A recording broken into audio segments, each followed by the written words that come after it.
Muy buenas tardes, compañeros. Es para mí un placer estar nuevamente con ustedes en el curso de Derecho Notarial, código FG 744, semana número 3, que vamos a tratar el tema de formación jurídica y profesional del notario y el protocolo notarial. Mi nombre es Rudy Alejandro Paredes Gaitán.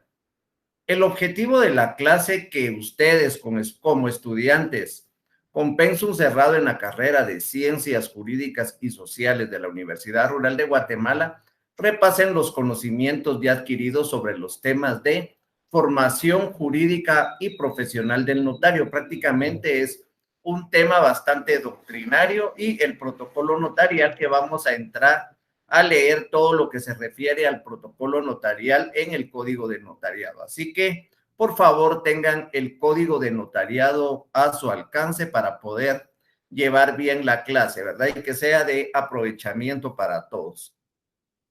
Y vamos a iniciar con la formación jurídica y profesional del notario.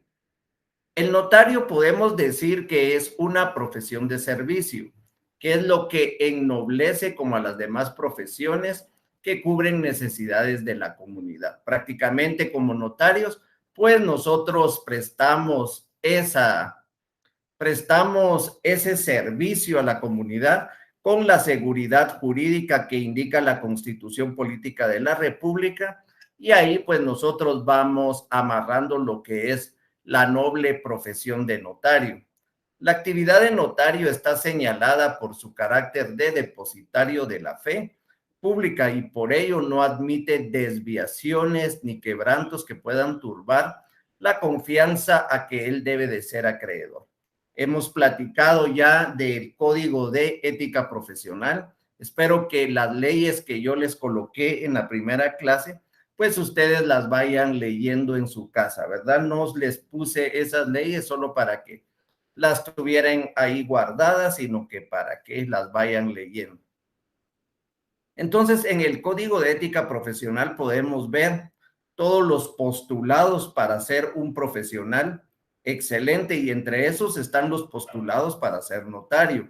Nosotros como depositarios de la fe pública debemos darle esa confianza a las personas, a esas personas que están depositando en nosotros sus acuerdos de voluntad, sus contratos, sus actas y cualquier instrumento público que nosotros les vayamos a faccionar. Debemos de hacerlo de una manera proba, como se puede decir, ¿verdad? Entonces no se trata de escriturar, de cobrar, de ganar, sino que les tenemos que dar seguridad tanto a la parte A como a la parte B. Entonces, ese es el principio de imparcialidad del notario, ¿verdad? Entonces, ustedes deben de tomar en cuenta eso. Esta definición, pues, la tomé del libro de el doctor Aguirre Godoy. También es importante mencionar que tanto el notario como el abogado, como profesionales de derecho, deben de tener básicamente una formación jurídica común. Las dos son profesiones al servicio y su encauzamiento y dirección debe de corresponder a la universidad que los está preparando, ¿verdad? En este caso, pues es la Universidad Rural de Guatemala, y los principios que ustedes reciban, pues deben de plasmarlos a sus futuros clientes. A eso se refiere, ¿verdad? Se puede reafirmar que el abogado no tiene la fe pública y hay una gran diferencia entre las carreras. Claro que aquí en Guatemala pues estudian juntas, ¿verdad? Entonces, a la hora de graduarnos de notarios, pues nos graduamos también de abogados. Pero tenemos que hacer la aclaración que el abogado no tiene la fe pública que tiene el notario y la fe pública que la ley le confiere al notario.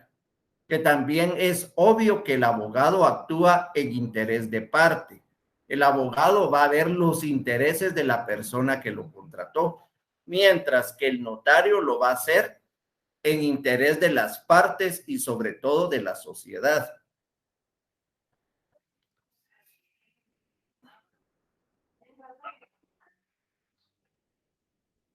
El notario como profesión universitaria, cuando estudiamos la semana pasada el sistema notarial latino, manifestamos que el notario tiene que ser un profesional universitario. El notario debe de tener una formación universitaria básica. Esta formación debe de cumplir y debe de comprender las disciplinas jurídicas necesarias para conocer el derecho positivo de nuestro país. Y cuando leímos también la semana antepasada las ciencias que se relacionan con el derecho, pues nos pudimos dar cuenta que el derecho notarial se relaciona prácticamente con todas las ciencias del derecho y es nuestra obligación y tenemos esa ventaja de ser abogados de que conocemos las leyes, conocemos del código tributario, conocemos del código penal y del código civil, del código de comercio, del código de trabajo. Y si ustedes pueden darse cuenta, todas las ramas del derecho se relacionan con el derecho notarial. Por ejemplo, un acta de arresto domiciliario, pues tenemos que ver lo que nos indica el Código Penal. Si vamos a hacer cambios de representante legal de sociedades anónimas, pues tenemos que relacionarnos y tenemos que saber con el Código de Comercio, perdón, y así sucesivamente con el Código Civil. Pero también es importante que el notario pues tenga conocimientos, si no son conocimientos grandes, por lo menos tenga algo de derecho comparado, ¿verdad? Saber un poco del derecho anglosajón en Estados Unidos. ¿Y por qué se da esto? Porque a la hora de enviar mandatos, de enviar documentos provenientes del extranjero, por lo menos deben de cumplir con las cosas básicas y nosotros debemos de indicarles a los notarios, prácticamente a veces hay comunicación entre el notario extranjero y el guatemalteco cuando quiere un documento.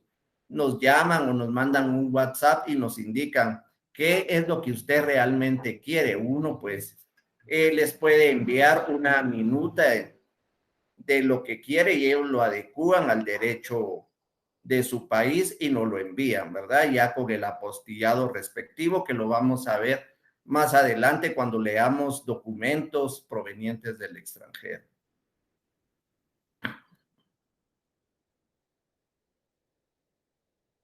Dentro de los medios directos para capacitar al notario, la doctrina nos da 5 medios directos. Nos dice título de abogado como fase previa, doctorado en Derecho Notarial, sistema de oposición, estudio simultáneo de la abogacía y el notariado, la universidad notarial específica.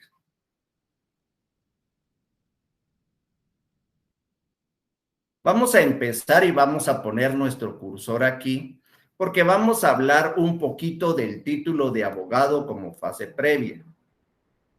Podemos decir que el aspirante a notario debe de obtener una licenciatura y la obtención del título de abogado, que garantiza sus conocimientos en el campo del derecho.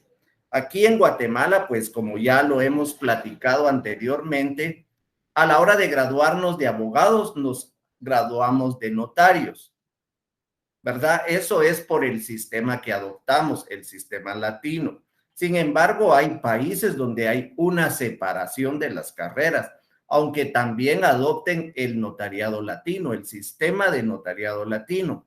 Pero ahí es una facultad de derecho de abogados y una facultad de notarios, ¿verdad? Siempre son profesionales del derecho, todos aquellos que lleven el sistema latino, los que llevan el sistema anglosajón, pues no, ¿verdad? Ellos son abogados y los notarios pues son cualquier persona que tomó algunos cursos de redacción, de conocimiento de algunas leyes, pero prácticamente no tienen un título universitario. Doctorado en Derecho Notarial. Un medio directo para capacitar al notario sería hacer del notariado un doctorado, estudiando para el efecto ramas específicas de especialización de por lo menos 2 años y trabajo de tesis doctoral. Aquí en Guatemala, pues hay varias universidades que nos ofrecen la maestría en Derecho Notarial. Entre las más conocidas tenemos a la San Carlos, tenemos a la Mariano Galvez, Rafael Landívar, San Pablo, creo que también tiene maestría en Derecho Notarial. Y ahora, pues yo creo que también en la rural ya tenemos maestría en Derecho Notarial. Aquí en Guatemala, pues para llegar a doctorado en Derecho Notarial debemos de estudiar previamente, después de graduados de abogados y notarios, una maestría de 2 años con tesis de maestría y luego el doctorado otros 2 años con tesis de doctorado, ¿verdad? O tesis doctoral. A eso se refiere el doctorado en Derecho Notarial. Recordemos que esto es doctrinario, ¿verdad? Estamos utilizando un libro de derecho notarial internacional. Entonces, prácticamente los conceptos que nos da, pues a veces les parecen a ustedes un poco raros o tal vez un poco sencillos o no tienen nada que ver, pero realmente los medios para capacitar al notario, pues nos dan estos medios, valga la redundancia, directos, ¿verdad? El sistema de oposición. Este es otro medio directo para capacitar al notario. Lo constituye el sistema de oposición que es utilizado, pretendiendo que solo puedan llegar los más preparados, supuestamente, ¿verdad? Para ello vienen los concursos de oposición y esos concursos de oposición indica la doctrina que deben de ser rigurosos y limitar el número de notarios. El sistema de oposición, así como tiene sus ventajas, porque llegan los más capaces, supuestamente, ¿verdad? A la hora de contestar o un concurso de oposición, se van descartando a las personas que no tienen la preparación debida, pero también tiene muchas desventajas, ¿verdad? Dependiendo a quién se deje en el cargo de asignar las notarías, porque existen compadrazgos, a veces los sistemas de oposición, bueno, casi siempre, pues, solo es una fachada y prácticamente los puestos ya están otorgados, ¿verdad? Entonces, esa es una de las desventajas del sistema de oposición. El estudio simultáneo de la abogacía y el notariado. A diferencia de otros países, pues aquí en Guatemala, donde se habla de perdón, a diferencia de otros países, ¿verdad? Donde se habla de academias notariales que pretenden el estudio exclusivo del notario en toda su extensión. En el sistema guatemalteco, pues se los he dicho varias veces, tenemos esa simultáneamente y a la hora de terminar ustedes el curso, pues, cerrar pensum y optar a la graduación, se van a graduar simultáneamente de abogado y notario. Por eso es la preparación en la carrera de notariado. Prácticamente en el pensum aquí de la universidad, ustedes tienen 4 notariados. Prácticamente con 4 cursos de derecho notarial, ustedes están adquiriendo la profesión de notario. Eso tienen que tener en cuenta, ¿verdad? Esa preparación en el curso de notariado. Recuérdense que el notariado es una carrera, por así decirlo, una profesión que prácticamente a diario ustedes pues realizan instrumentos públicos, realizan escrituras, realizan declaraciones juradas, realizan actas, realizan legalizaciones de firma, legalizaciones de documentos y por eso tienen que tener ese conocimiento básico, ¿verdad? Entonces, también es importante mencionar que por el sistema que nosotros absorbemos del sistema latino, por ejemplo, el sistema abierto, pues también tenemos la facilidad de poder cartular en cualquier parte del país, no como el sistema numérico en México, ¿verdad? Que el notario pues solo puede ejercer en cierta circunscripción departamental o de dirección o no sé cómo es ahí, pero no pueden salir a ejercer fuera de su circunscripción. Entonces aquí pues tenemos también esa bendición, ¿verdad? El último es la universidad notarial específica. Se pretende el estudio exclusivo del derecho notarial en toda su extensión mediante el establecimiento de academias o universidades notariales.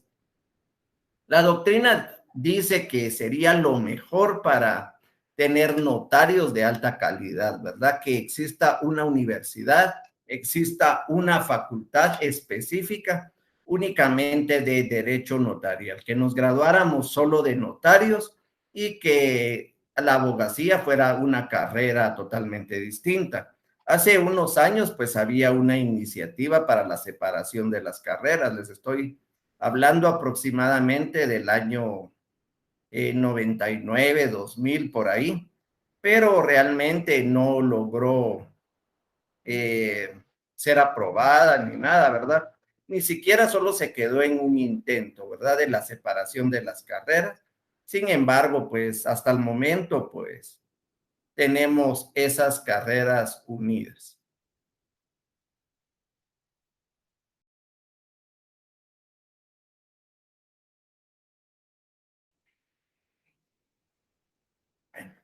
Entramos al siguiente tema de lo que es el protocolo notarial. Existen un sinnúmero de definiciones de derecho notarial. Por ejemplo, antes de entrar a estas dos, tenemos algunas definiciones, ¿verdad? De que para algunos autores es un libro, es una colección de hojas, de folios, de documentos adheridos unos a otros. En su conjunto forman un volumen o forman un libro. Si nos vamos a leer el Diccionario de Ciencias Jurídicas y Sociales de Manuel Osorio, que prácticamente es un libro base para la carrera, ¿verdad? Si no lo tienen en físico, pues sería bueno que lo descargaran y que fueran leyendo algunos términos. Manuel Osorio nos indica libro de registro numerado, que es el protocolo, ¿verdad? Rubricado o sellado que lleva el notario o escribano, según la denominación oficial de cada país, fedatario extrajudicial. Y es importante, ¿verdad? Si nosotros escuchamos y analizamos esta definición de Manuel Osorio, libro o registro numerado. ¿Qué quiere decir eso?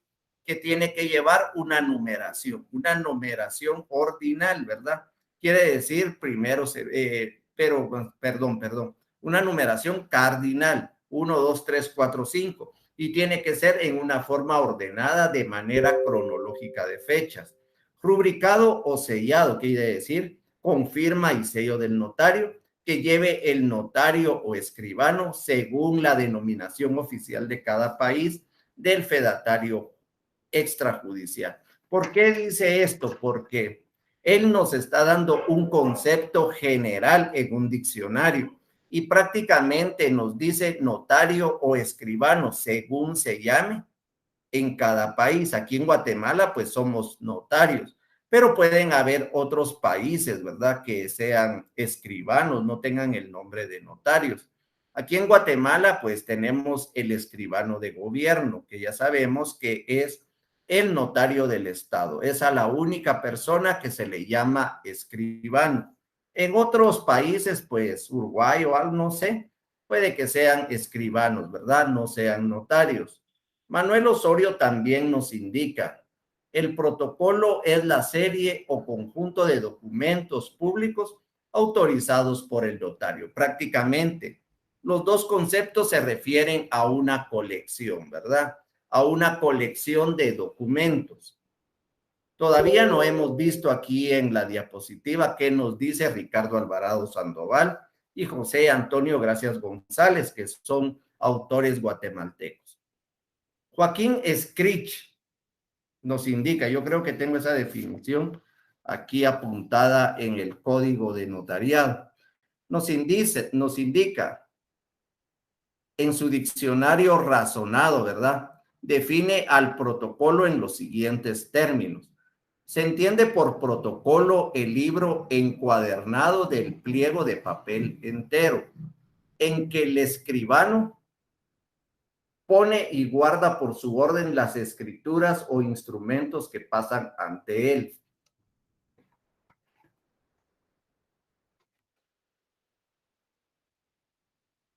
Para sacar y dar en cualquier tiempo las copias que necesitan los interesados y confrontar o comprobar las que ya se hubieran dado en caso de dudarse de la verdad de su contenido. El protocolo se llama también registro. Si nosotros analizamos esa definición, la tengo aquí escrita en el código, ¿verdad?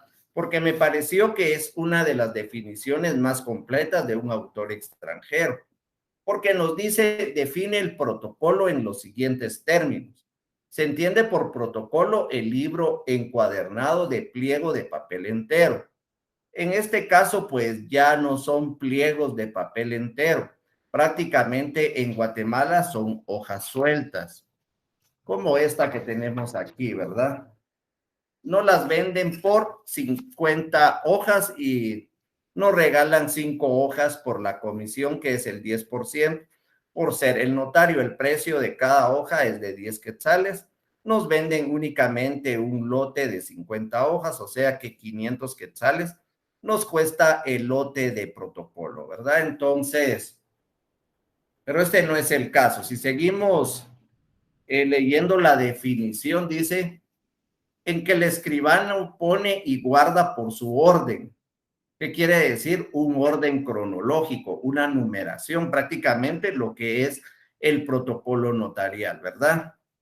Guarda en su orden las escrituras o instrumentos que pasan ante él.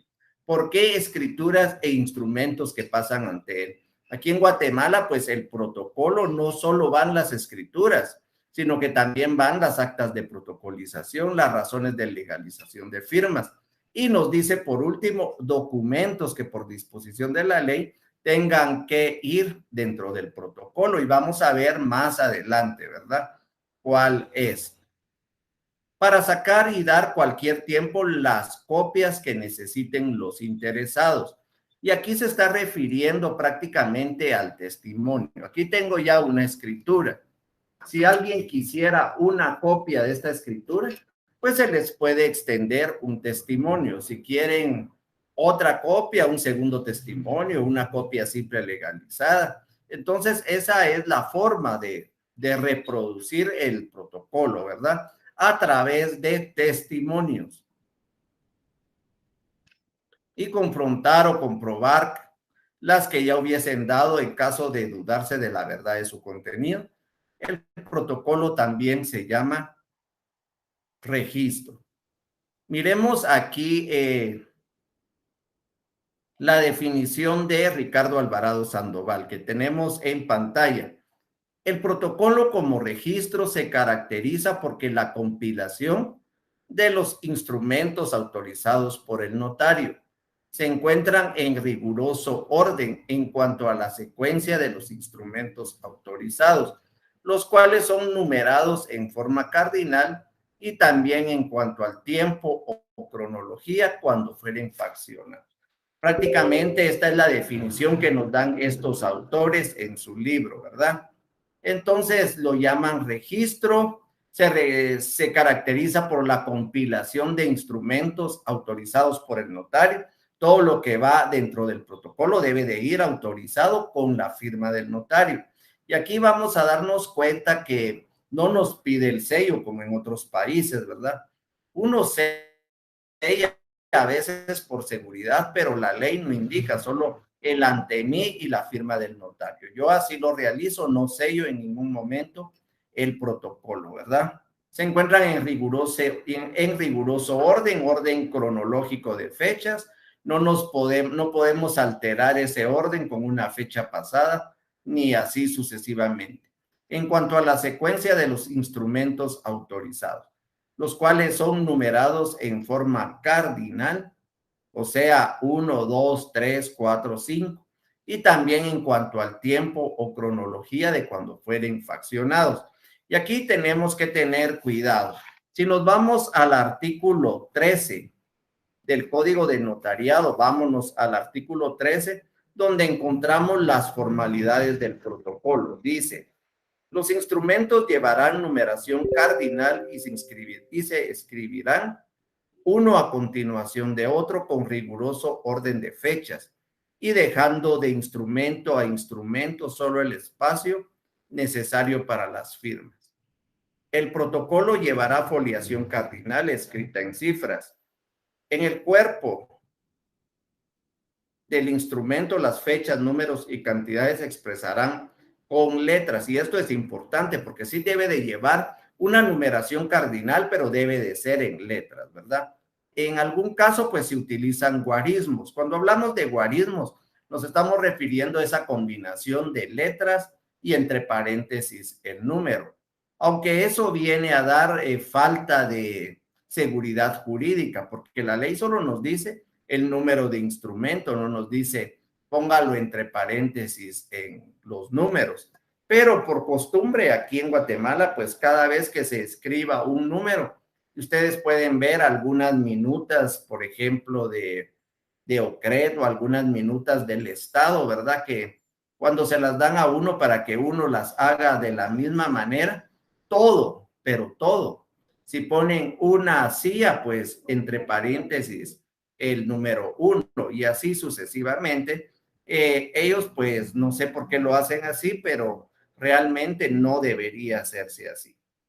En el cuerpo del instrumento, números cardinales se expresarán con letras. Caso de discrepancia entre lo escrito en letras y cifras estará a lo expresado en letras. Los documentos que deban insertarse en las partes conducentes que se transcriban se copiarán textualmente. Y vamos a ver más adelante cuáles son estos, ¿verdad? La numeración fiscal de papel sellado no podrá interrumpirse más que para la intercalación del documento que se protocolice o en el estado en que el notario hubiera determinado la serie. Los espacios en blanco que permitan intercalaciones se llenarán con una línea antes de ser firmado el instrumento. Entonces ustedes se podrán dar cuenta que todas las hojas traen una numeración, no sé si lo ven ahí, el número de orden, aquí el número de registro, y así pues no debe de alterarse esa serie de protocolo, ¿verdad? Se altera en caso de protocolización de un documento, porque ahí se va a insertar dentro del protocolo y en la protocolización que realicemos tenemos que colocar que ese documento quedó entre las hojas tal y tal y tal y tal con un número de registro tal y tal y tal y tal, ¿verdad? Para poder ir alterando. Si se nos acabó el lote de protocolo y estamos en una escritura, por ejemplo, una sociedad que son 13 hojas y llevamos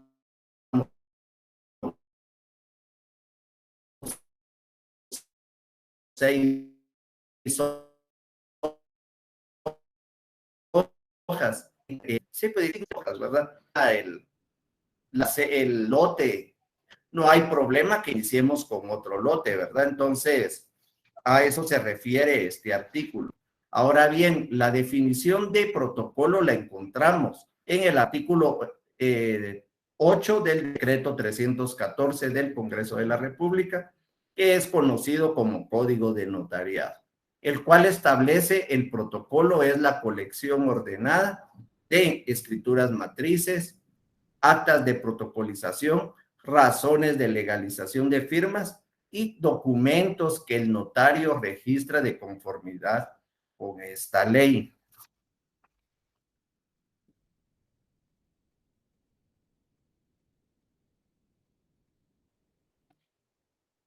Contenido del protocolo notarial ya en la definición.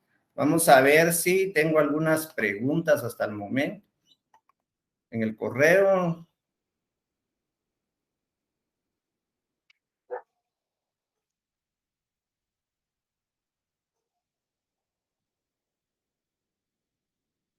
Carlos Adonai no ha logrado entrar, entonces se tendría que comunicar a su sede, pues nosotros como catedráticos únicamente manejamos, solo entramos por medio de un link y no sabemos cómo es el sistema para que ustedes entren. Miren, material de apoyo lo he enviado a un compañero que únicamente me es imposible estar enviando a todos los correos, casi son 100 correos los que me han enviado. Realmente, pues, es bastante imposible mandarles algún material por este medio y ya se lo envié a un compañero, entonces sería de que socialicen o traten de comunicarse con él. Únicamente la primera semana es lo que he enviado, no he trabajado la segunda semana ni la tercera, porque si ustedes se podrán dar cuenta, las diapositivas que utilizo pues son pocas, ¿verdad? 10, 11 diapositivas y lo que se habla pues está, les agrego un poquito más y no las he trabajado realmente. Entonces, nomás las tengo, se las envío al compañero, ese material de apoyo y ustedes eso lo socializan. Aquí me preguntan también,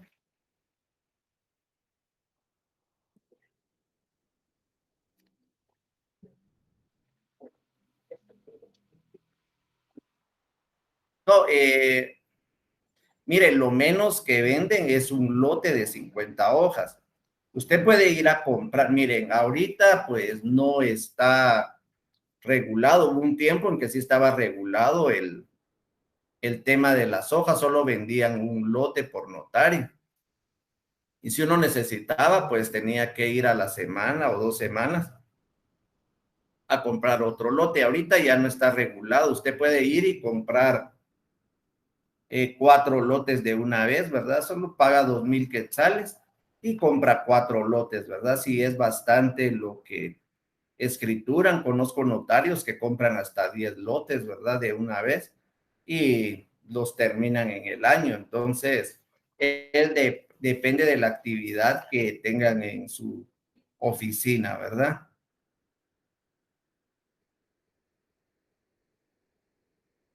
Disculpe, Lee, ¿qué son las escrituras públicas? Ahorita vamos a entrar a eso. Solo que me salí para ver si en el correo pues habían algunas preguntas.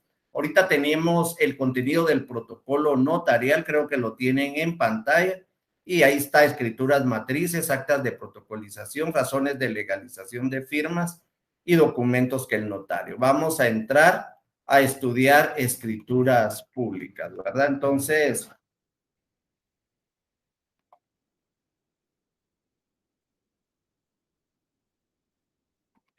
si han recibido el apoyo, nos dice Luis Alfredo, pues gracias por el comentario.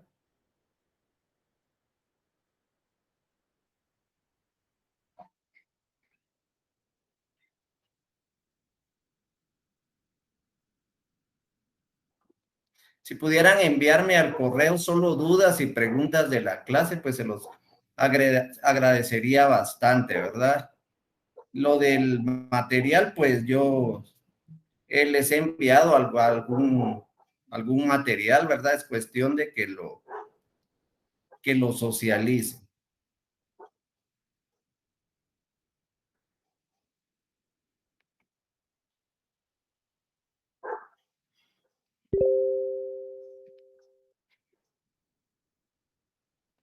Bueno, entonces empecemos con qué son escrituras matrices, ¿verdad?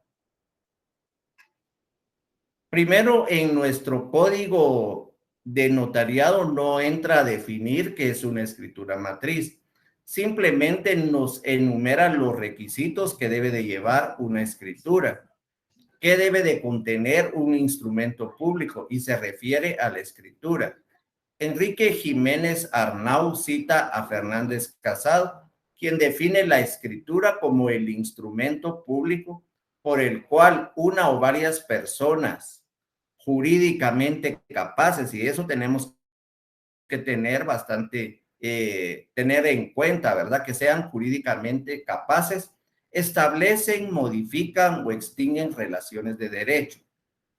Las escrituras matrices son las autorizadas por el notario en el protocolo a su cargo a requerimiento de parte en la que se hacen constar negocios jurídicos y declaraciones de voluntad, obligándose sus otorgantes en los términos pactados. Estos son las escrituras matrices, ¿verdad?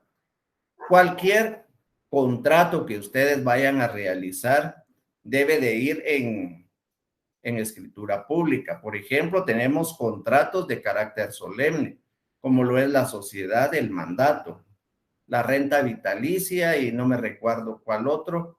Y en lo mercantil tenemos el fideicomiso, tenemos el, la sociedad también, que son contratos solemnes que deben de ir en escritura pública.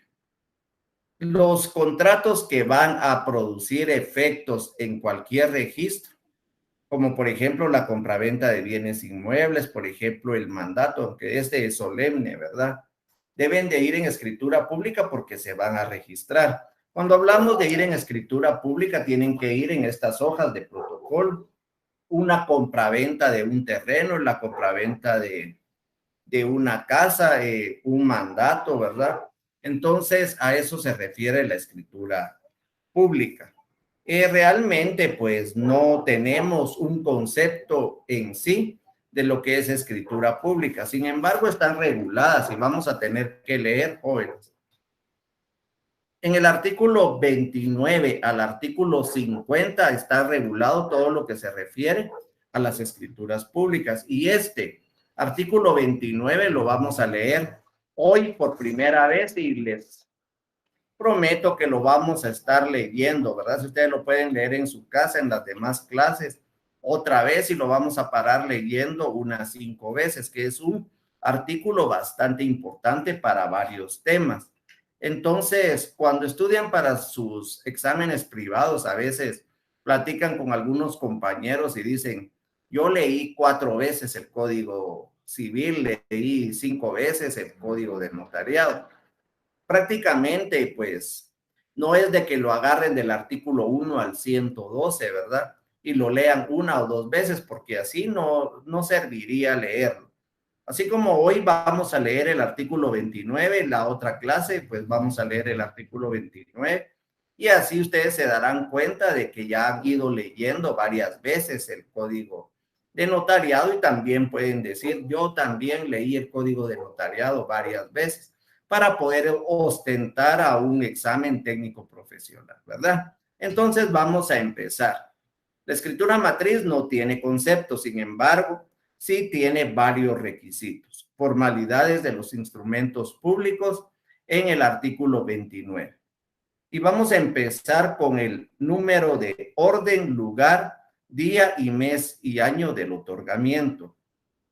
Cuando hablamos del número de orden, es el número, no sé si ustedes lo ven aquí, por ejemplo, número 16, y aquí hay un guarismo porque está dentro de paréntesis el número 16. Realmente, como se los decía, pues esto genera o evidencia inseguridad por parte del notario porque dice el número de orden. Y en el artículo 13 dice que debe de ir en letras, no dice entre paréntesis números, pero ya por costumbre, ¿verdad? Lo realizamos así. Entonces, el número de orden debe de ir en letras, se permiten guarismos. Lugar, se refiere al lugar donde se otorgó la escritura. Si ustedes fueron a Petén a realizar la compraventa, pues colocan en el municipio de Flores del departamento de Petén.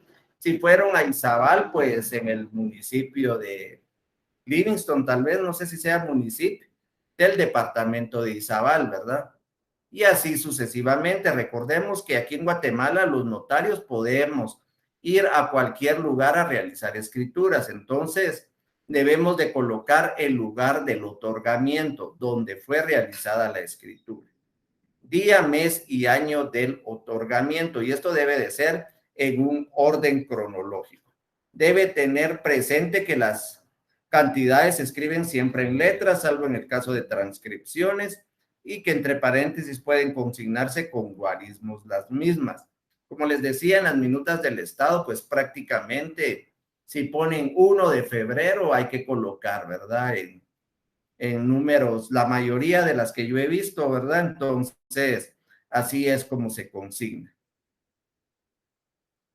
Luego dice en el inciso 2 del artículo 29, espero que ustedes también vayan leyendo los artículos, ¿verdad? Los nombres, apellidos, edad, estado civil, nacionalidad, profesión, ocupación y oficio y domicilio de los otorgantes. Aquí, bueno, vamos a empezar a analizar ese pedacito. Nombre y apellidos es también importante mencionar. Aquí en Guatemala, pues el nombre se conforma de nombre de pila y apellidos. Sin embargo, hay personas que tienen un solo apellido. Se puede utilizar dentro de paréntesis la palabra único apellido o un solo apellido, ¿verdad? Es una costumbre, pero no es necesario, ¿verdad? Solo con un apellido lo pueden dejar así. Lo recomendable es de si es una compraventa, pongamos de que él sea el vendedor y ustedes van a hacer una consulta electrónica al registro de la propiedad y encuentran Juan Pérez, único apellido, es propietario y él la va a vender, pues sería bueno que lo pongan tal y como está ahí, ¿verdad? Entonces, para no tener problemas, porque hay criterios de los operadores que realmente a veces, pues no sabe uno, ¿verdad? De dónde sacaron ese rechazo o esa suspensión del documento. Entonces, lo mejor es hacerlo como está en el documento. Edad, bueno, la edad pues es importante también porque recordemos la capacidad de ejercicio, ¿verdad? Aquí en Guatemala en el artículo 8 del Código Civil nos indica la capacidad y la capacidad pues de ejercicio son los mayores de edad y los mayores de edad pues los que han cumplido 18 años. Entonces es importante colocar la edad ya que si ustedes van a adquirir un bien de un menor de edad, lo tienen que hacer mediante el ejercicio de la patria potestad. Si ustedes van a vender un bien de un menor, pues realmente no lo pueden hacer si no llevan un proceso judicial, ¿verdad? O de jurisdicción voluntaria, como es el gravamen de bienes de menores, como es venta de bienes de menores, porque el título en sí es disposición y gravamen de bienes de menores y ausentes, incapaces y ausentes, pero en este caso sería un menor, ¿verdad? Cuando miremos jurisdicción voluntaria vamos a ver que de ahí pues salen varios trámites. El estado civil, pues realmente ahí sí no sé por qué colocan el estado civil, ¿verdad? La nacionalidad, pues sí, ¿verdad? Profesión pues, a ver, profesión, ocupación u oficio. Cuando hablamos de profesión, debe de ser un título universitario, ¿verdad? De profesión, ingeniero agrónomo, ingeniero en sistemas, abogado y notario, médico y cirujano. Cualquiera que no tenga, perdón, cualquiera que tenga un título universitario se pone como profesión. Ocupación u oficio, pues cualquiera que se dedique a otra cosa que no sea de título universitario, ¿verdad? Puede ser una ocupación y el oficio. El domicilio, circunscripción departamental donde vive una persona. Y es importante que en las escrituras ustedes coloquen de este domicilio o del domicilio en el departamento de tal y tal.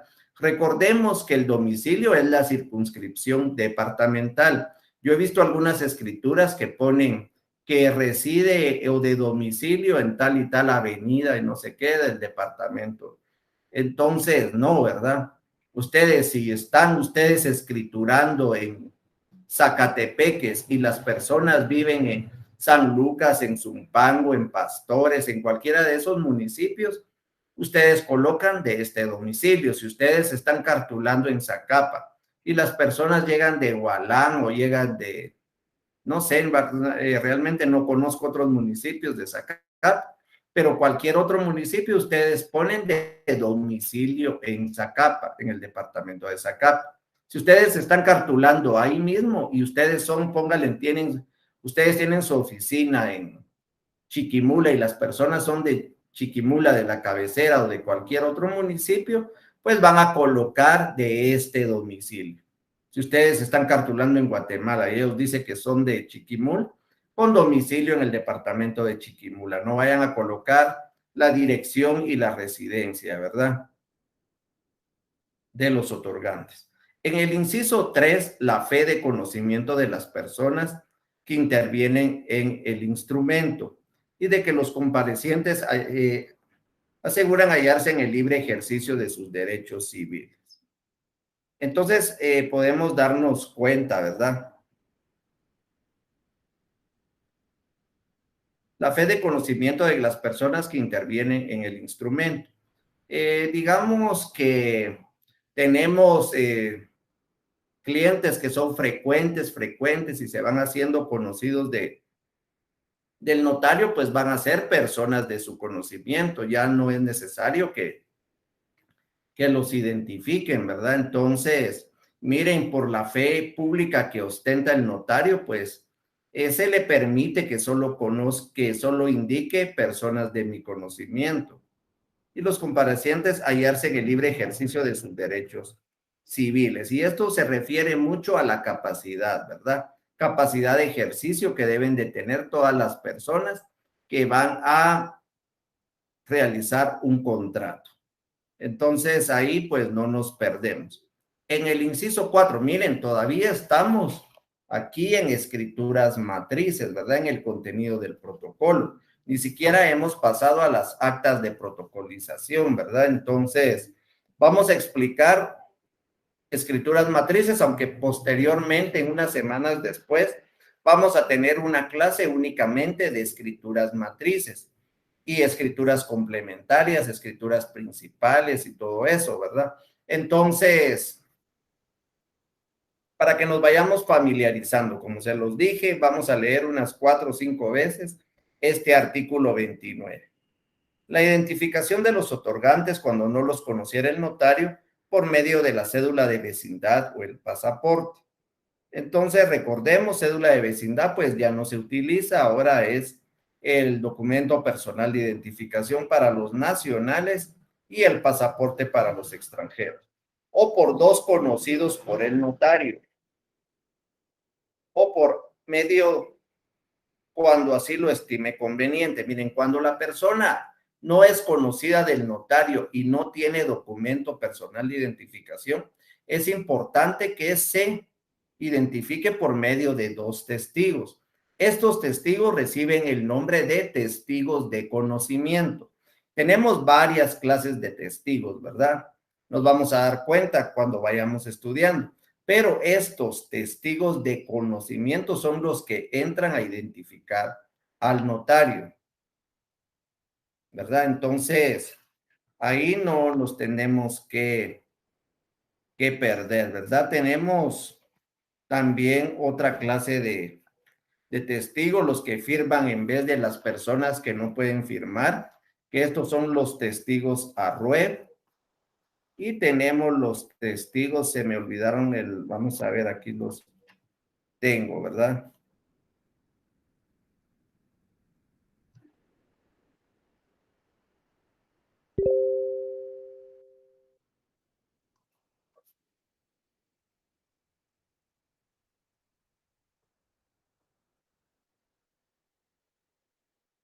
Y los testigos instrumentales, que son los que aparecen en el testamento, ¿verdad? Entonces tenemos tres clases de testigos y los testigos híbridos que tienen dos funciones de la misma manera, pueden ser testigos de conocimiento y testigos a ruego, ¿verdad? Entonces la identificación con dos testigos conocidos por el notario o por ambos medios cuando así lo estimare conveniente. El inciso 5, razón de haber tenido a la vista los documentos que acrediten la representación legal de los comparecientes en nombre de otro, describiéndolo e indicando el lugar, fecha y funcionario o notario que los autoriza, hará constar que dicha representación es suficiente conforme a la ley y a su juicio para el acto o contrato. Miren, esto sucede cuando se está representando, ¿verdad? Por eso les decía, es importante que ustedes investiguen las diferentes representaciones que existen.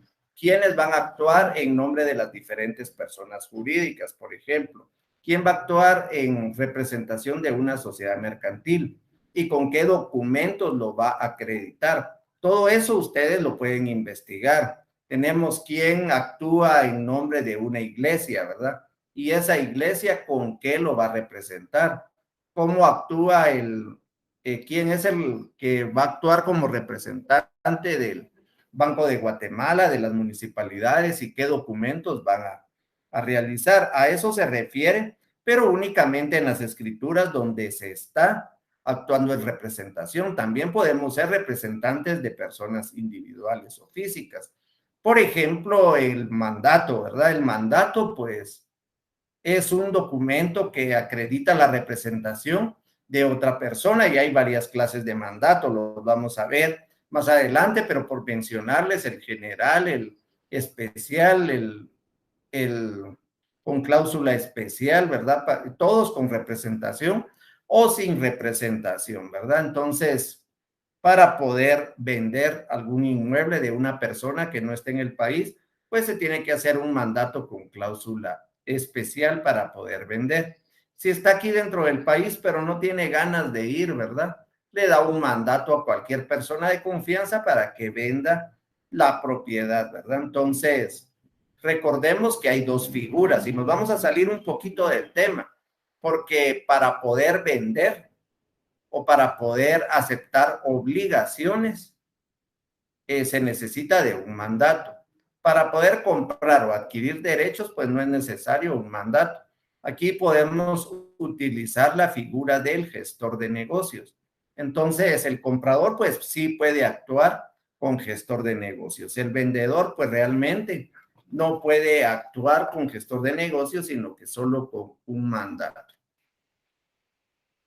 El artículo 8, la intervención de un intérprete nombrado por la parte que ignore el idioma español, el cual, de ser posible, deberá ser traductor jurado. Si el intérprete no supiere o no puede firmar, lo hará por él un testigo. Entonces aquí es un testigo a ruego. Aquí se contradice un poco, ¿verdad? Porque la intervención de un intérprete nombrado por la parte que ignore el idioma español, el cual, de ser posible, será traductor jurado.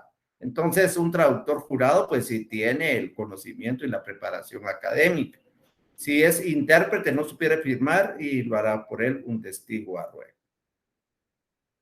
En el inciso 7, siempre del artículo 29, tenemos la relación fiel y concisa y clara del acto contrato. Prácticamente son las cláusulas, ¿verdad? Hablamos casi, si ustedes se pudieron dar cuenta, del encabezado de la escritura, ¿verdad?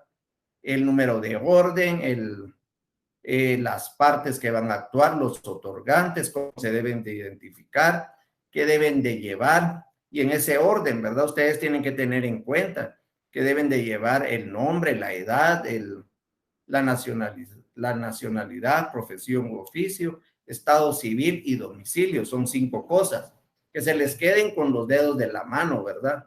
Porque cualquier cosa que ustedes alteren de este artículo 29, les van a suspender el contrato que están faccionando.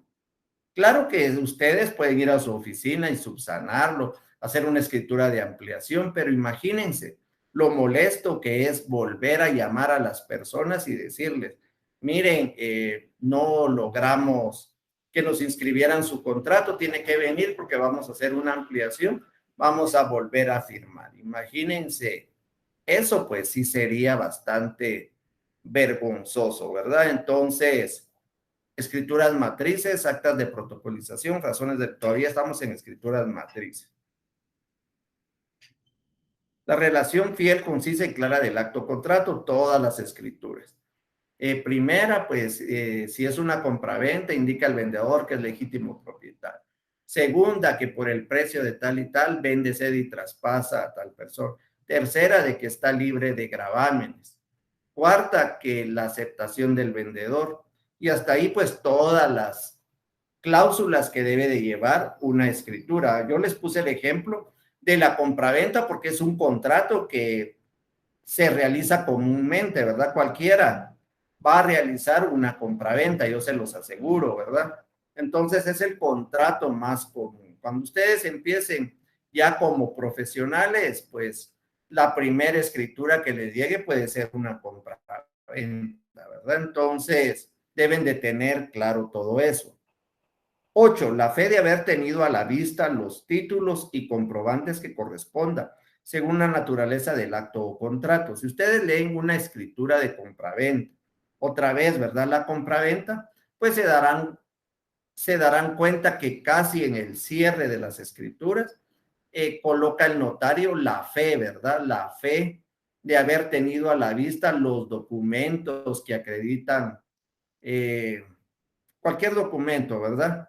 Los documentos personales que acreditan la identificación, perdón, como los documentos personales de identificación, así también como si actúa en nombre de algo, el documento con el que acreditó su personería y también pues el título, si es una compraventa, con que acredita el derecho de propiedad. Algunos notarios pues colocan y dicen, tengo a la vista el título con que acredita el derecho de propiedad, el cual consiste en la escritura pública número 5, autorizada de fecha tal y tal, por el notario tal y tal, ¿verdad? Entonces, la ley no lo indica. Ustedes solo pueden colocar, tener a la vista el título con que acredita su derecho de propiedad.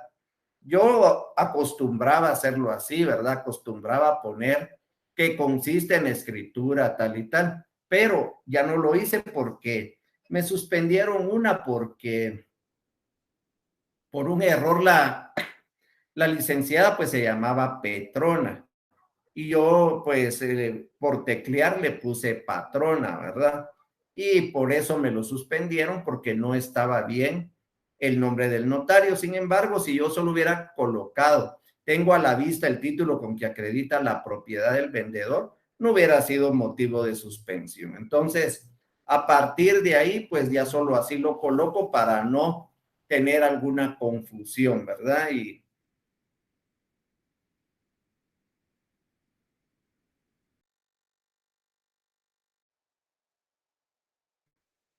o, o que me equivoque y escribir el contrato haya sido precedido de autorización, orden judicial o proceda de diligencias judiciales administrativas.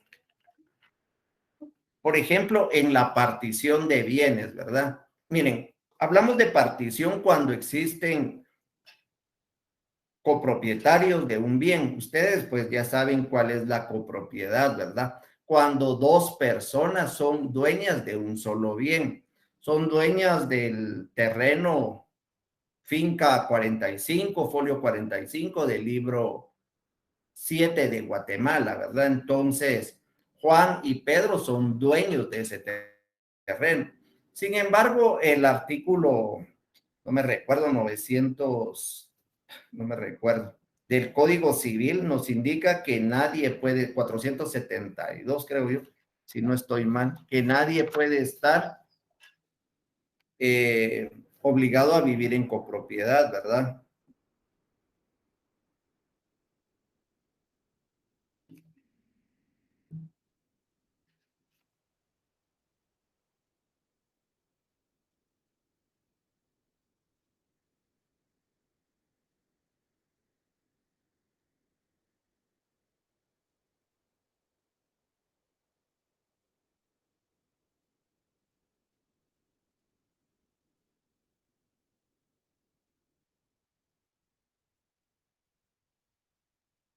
Ahorita se los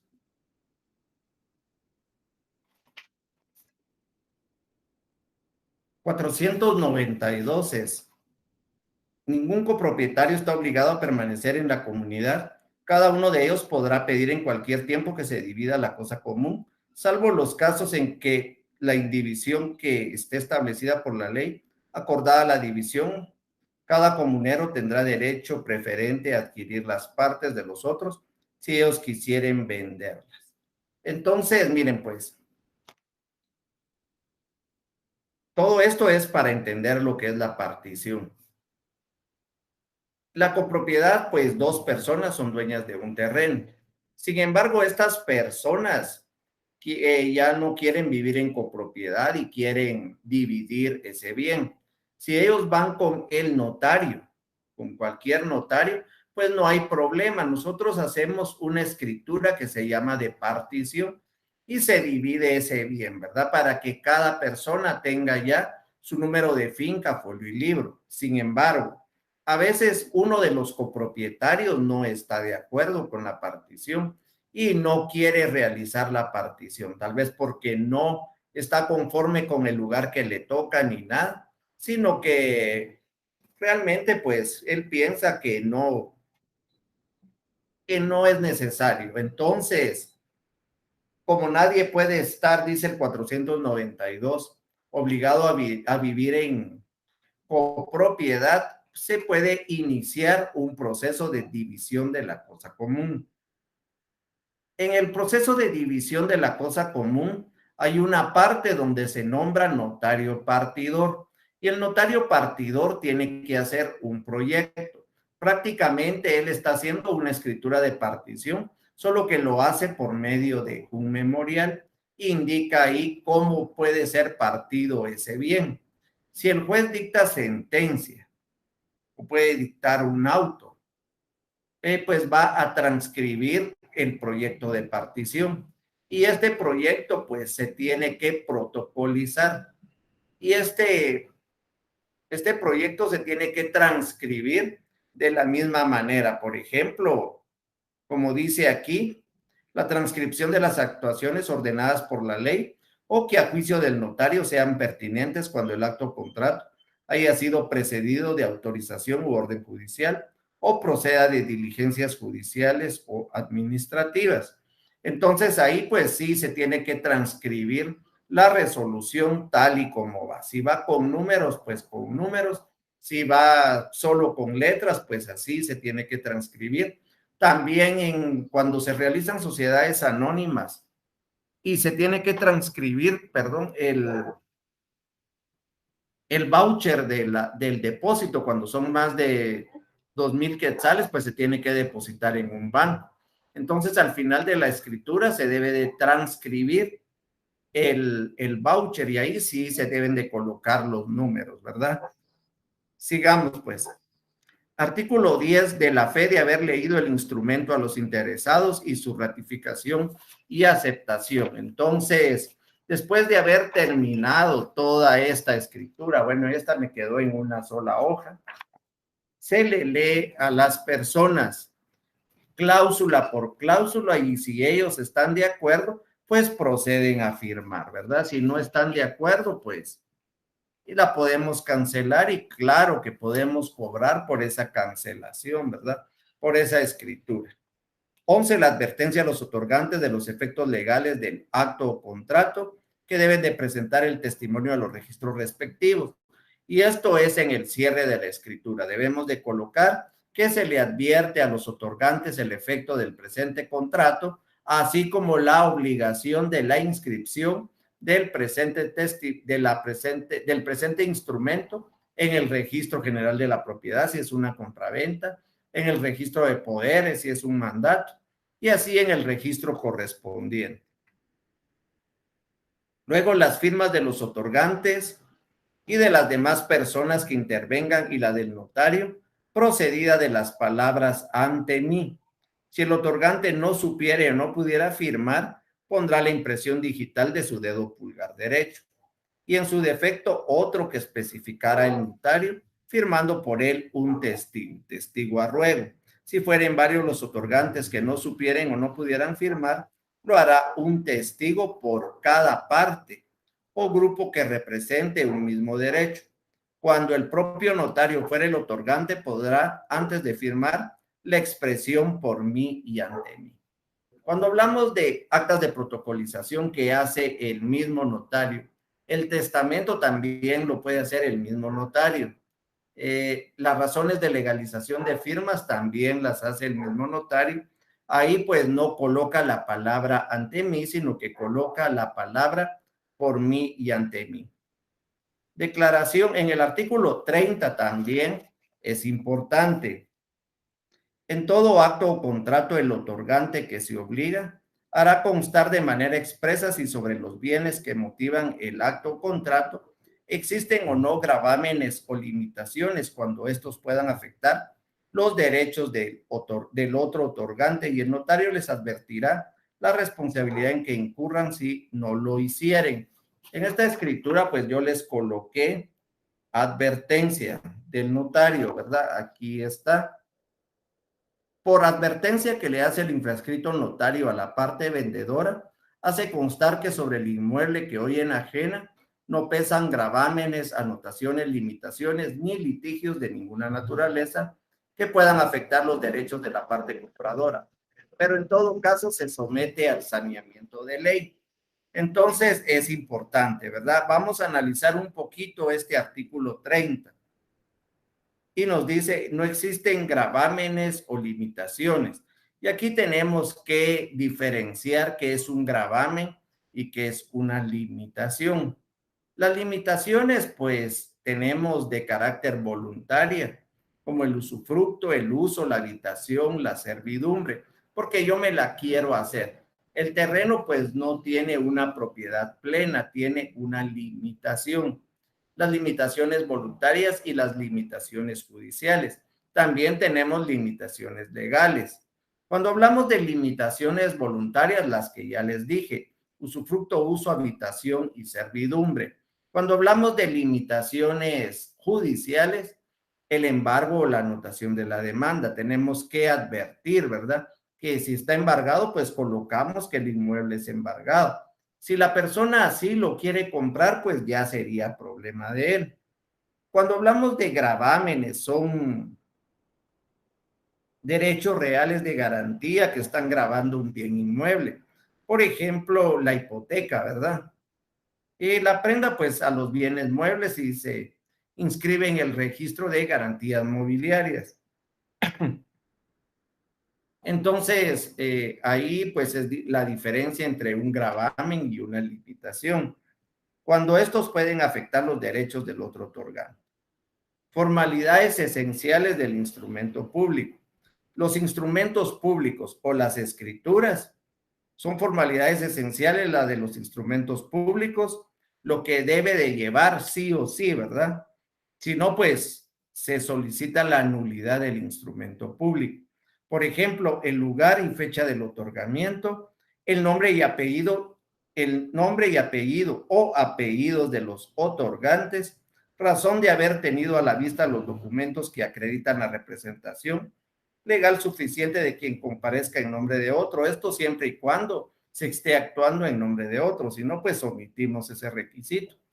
La intervención del intérprete cuando el otorgante ignore el español, la relación de acto o contrato con sus modalidades. Las firmas de los que intervienen en el acto o contrato o la impresión digital en su caso. El artículo 32 dice: la omisión de las formalidades esenciales en los instrumentos públicos da acción a la parte interesada para demandar su nulidad siempre que se ejercite dentro del término de 4 años, contados desde la fecha de su otorgamiento.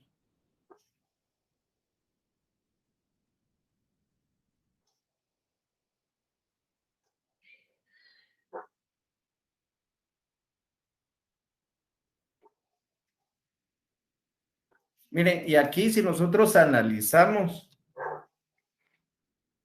vamos a ver siempre que se ejercite dentro del término. Miren, en la clase de hoy, pues hablamos de plazos y términos. Y pues nos dábamos cuenta que en el diccionario de la Real Academia Española, pues el término es cuando hay un día determinado, por ejemplo, el 5 de marzo del 2022, y cuando habla de plazo, se está refiriendo a un lapso de tiempo, por ejemplo, 9 días para contestar la demanda o 2 días para oponerse a un incidente.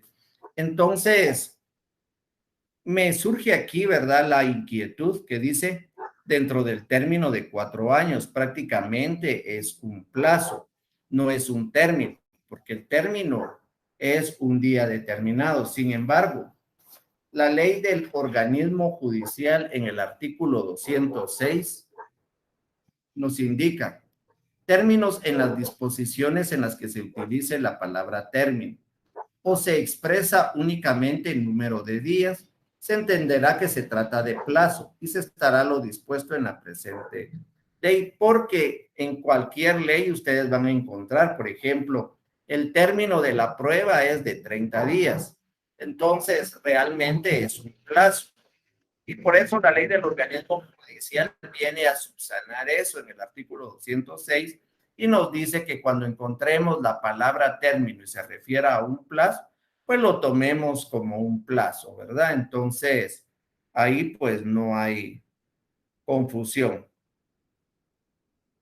La omisión de formalidades no esenciales hace que incurra el notario en una multa de 5 a 50 quetzales.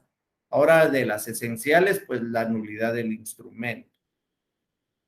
No es preciso, dice el artículo 34, que el notario exprese que da fe en cada cláusula escrituraria de la estipulación que contenga, ni de las condiciones o circunstancias legales de las personas o cosas a que se refiere. Es suficiente con que el notario consigne una vez en cada instrumento que da fe del contenido del mismo y entonces al final de la escritura, pues ustedes pueden colocar pues doy fe de todo lo escrito, ¿verdad? No es necesario que en cada cláusula doy fe, doy fe, doy fe. Promoción de juicio para declarar nulidad en el instrumento de responsabilidades civiles del notario. Para que proceda la responsabilidad civil de daños y perjuicios contra el notario por nulidad del instrumento es necesario que haya sido citado y oído en el juicio respectivo en lo concerniente a la causa de nulidad. Anotaciones al margen y razonamiento de títulos y documentos. Miren, el notario pondrá al margen de la escritura matriz razón de haber autorizado otra escritura que adicione, aclare, modifica o rescinda. También razonará los títulos y documentos que tenga a la vista y cuyo contenido sufra modificación en virtud de los instrumentos que hubiere autorizado. Bueno, aquí tenemos que tener en cuenta nosotros, tenemos escrituras principales como la que tenemos aquí, y también tenemos escrituras accesorias o complementarias, como lo es la ampliación, la aclaración, la modificación de estas escrituras, escrituras principales. Por ejemplo, si yo me hubiera confundido aquí en el número de finca, folio y libro, entonces lo tengo que aclarar o lo tengo que ampliar mediante otra escritura. La otra escritura, pues, vamos a colocar que por error involuntario se consignó mal el número de finca, folio y libro, por lo que ahorita se va a ampliar y la tienen que firmar los otorgantes. El artículo 36 nos indica las anotaciones al margen. Y aquí ustedes a esta, si fue la que modificaron, tienen que ponerle una razón, ¿verdad? Razón, la presente escritura se modifica por la escritura pública número tal y tal, autorizada en tal fecha por el infrascrito notario. Y entonces esas son las anotaciones a los que se refiere. El artículo 37 prácticamente son los avisos que debe de dar el notario y si no, pues una multa de 25 quetzales. Por ejemplo, los testimonios especiales. También tenemos el aviso de documentos provenientes del extranjero cuando protocolizamos.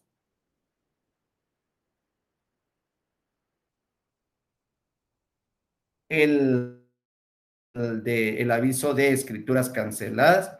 Este pues es un artículo bastante largo que ustedes pues lo leen en su casa, ¿verdad? El 38 pues es el aviso de cualquier enajenación que se debe de dar al catastro, ¿verdad? Al YUSI. En el artículo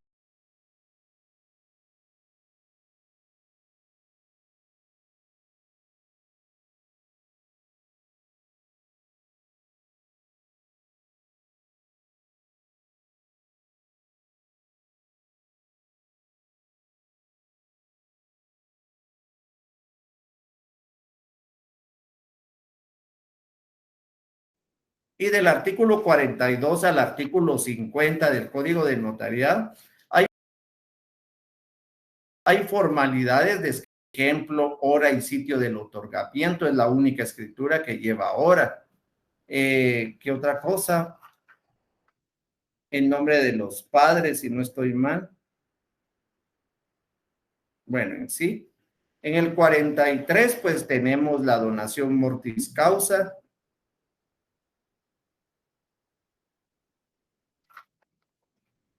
En el 46, la escritura de sociedad que debe de llevar la escritura de sociedad. En el 47, la escritura de constitución de sociedad anónima. 48, la escritura de constitución de sociedad en comandita. En el 49, escritura de constitución de hipoteca de cédulas. Y en el 50, escritura de constitución de prenda agraria, ganadera e industrial. Entonces, prácticamente todavía estamos en escrituras matrices, ¿verdad? Para que tengan una noción un poco amplia de lo que son las escrituras matrices. Vamos a continuar con la clase. Solo vamos a ver si hay preguntas.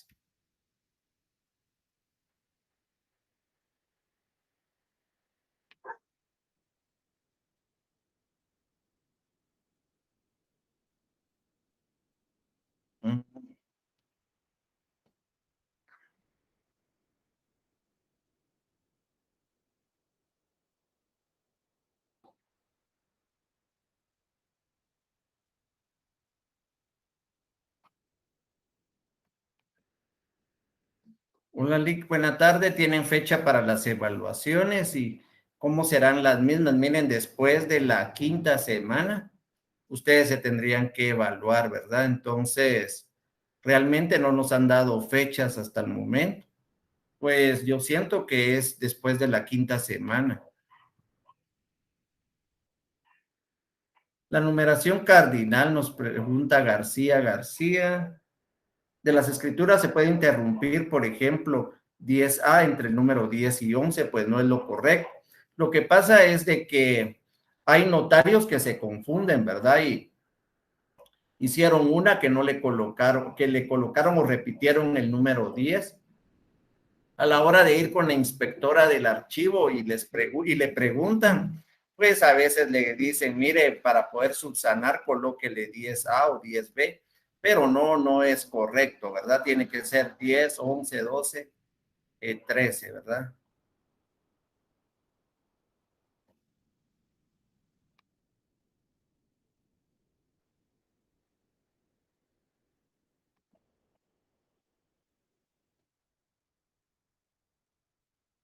El procurador puede comprar lotes de papel sellado de para protocolo, necesita un permiso de parte del notario. Una carta poder sería para poder que le vendan a usted el protocolo, ¿verdad?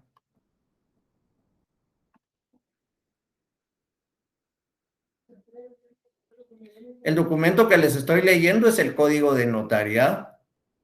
Me dice el documento que nos está leyendo, puede compartir. Es el código de notariado del artículo 29 al artículo 50. Fue lo que les leí.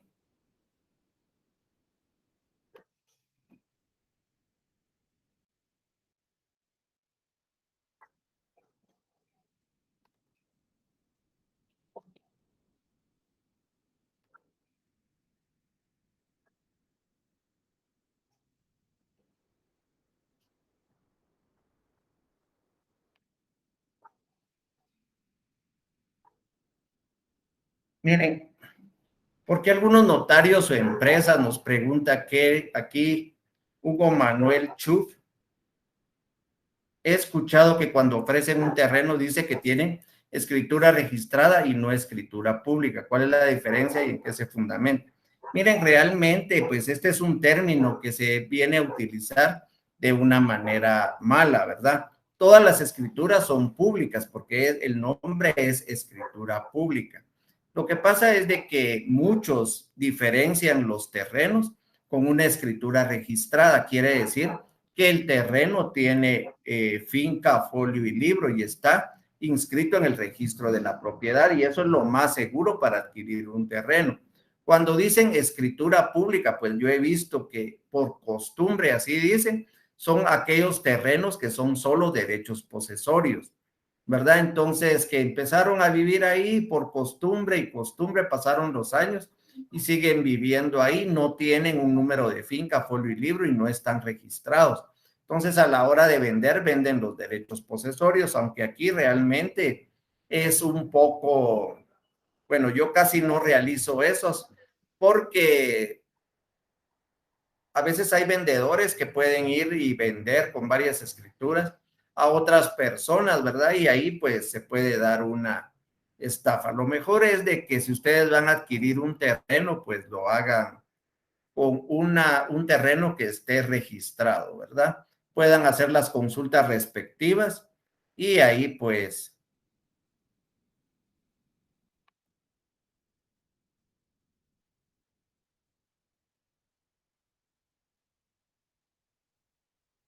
miren, sería, dice aquí, buena tarde, le saluda Jeremías con una duda, la compraventa de derechos posesorios se puede hacer en documento privado o en escritura pública. Miren, debe de ser en escritura para mayor seguridad. Recuérdense que el documento privado, cuando son derechos posesorios, ese lo pueden vender o lo pueden perder, perdón, o extraviar, que es lo mismo, ¿verdad? Entonces, ¿qué título van a tener? En cambio, una escritura pública, si ustedes la pierden, pues van con el notario que la realizó y sacan otro testimonio, y si no, pues van al Archivo General de Protocolos y solicitan un testimonio, ¿verdad? De un certificado de escritura pública, y ahí pues no hay.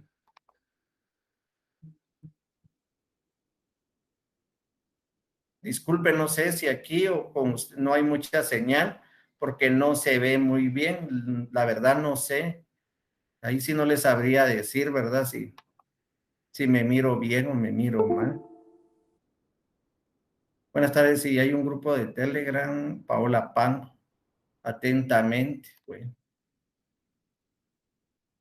Licenciado, con todo respeto, Gustavo, solicito la explicación del tema de gestor de negocios. Miren, eso lo vamos a ver en una clase más adelante. Sin embargo, para que no se quede con la duda, mire, el gestor de negocios es una figura en que una persona puede realizar negocios de otra únicamente para adquirir derechos sin tener un documento, ¿verdad?, que lo justifique. Por ejemplo, si usted tiene un hermano en Estados Unidos que quiere comprar aquí en Guatemala, no es necesario que tenga un mandato. Usted puede actuar como gestor de negocios y entonces se pone en la escritura quién comparece, y por una parte el vendedor y por la otra parte Gustavo como gestor de negocios de su hermano. A la hora de inscribir esa propiedad la van a inscribir a nombre de su hermano. Ahora bien, si su hermano es el que va a vender y le quiere y usted va a actuar como gestor de negocios, en ese caso no se puede, ahí tiene que ser un mandato expreso, porque él va a vender, se va a deshacer de un bien o va a adquirir una obligación. Entonces, en este caso, pues no funciona lo que es el gestor de negocios.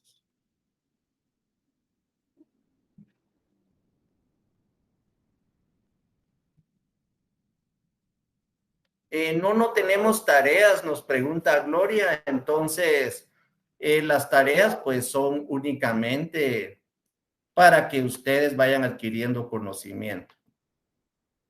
¿Puede repetir el término de 30 días? ¿A qué se refiere? Fue un ejemplo que les coloqué a la apertura de prueba en el juicio ordinario, pero solo fue por colocarles un ejemplo. Artículo 42, miremos.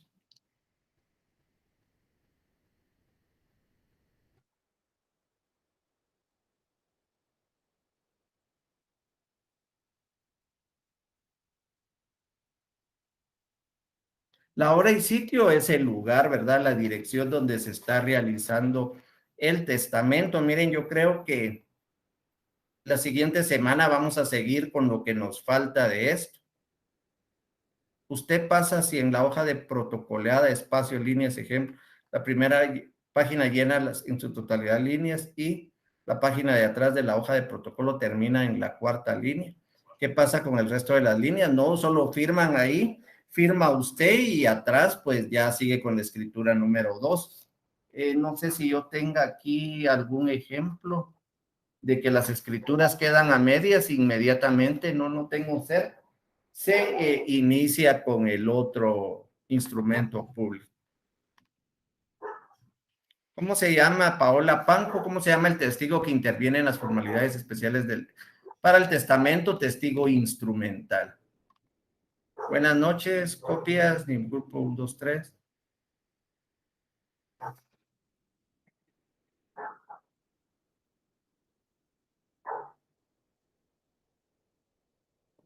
En caso se otorga escritura transcrita. Miren, pues,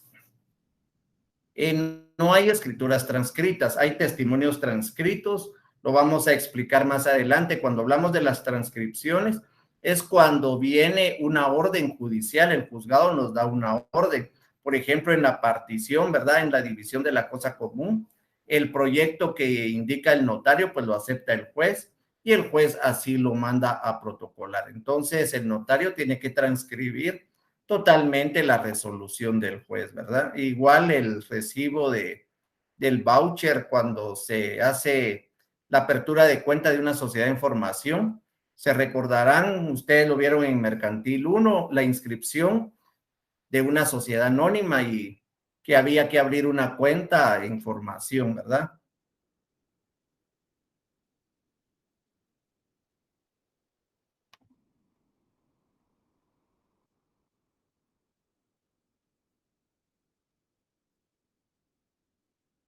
Sí, ese está derogado por esta nueva ley de garantías mobiliarias, ¿verdad? Entonces, yo solo les dije la prenda agraria nada más, pero no me di cuenta, ¿verdad? En mi código.